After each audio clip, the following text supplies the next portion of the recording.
Ազատագրական պայքարի մեջ իհարկե այս հողահավաքի տրամաբանության մեջ էր մտնում նաև ծոփքի եւ փոքր հայքի միավորումը, բայց այստեղ նա բախվում է լուրջ խնդիրների։ Ծոփքում գահակալում էր նրա նախկին զինակիցը Զարեհը, ում հետ երկար ճանապարհ էին անցել եւ դժվար էր նրա հետ ռազմական բախման գնալը։ Մյուս կողմից Պոնտոսի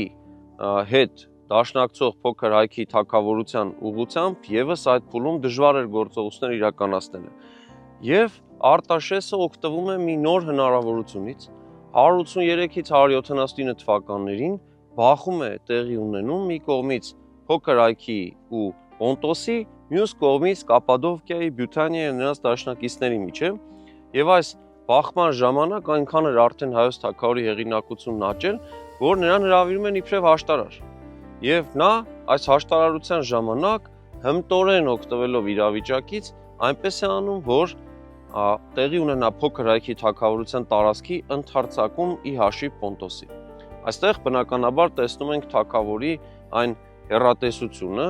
այն տեսլականը, որ նա ուզում է հետագայում ավելի ընդարձակ սահմաններով փոքր հայք տեսնել հայոց մեծ թագավորության հետ, այսինքն մեծ հայքի թագավորության հետ ներգրաված մեկ ընդհանուր պետության կազմում։ Նախագծի գլխավոր գործընկերն է Կոնվերս բանկը, ֆինանսական աշխարհի ձեր հուսալի գործընկերը։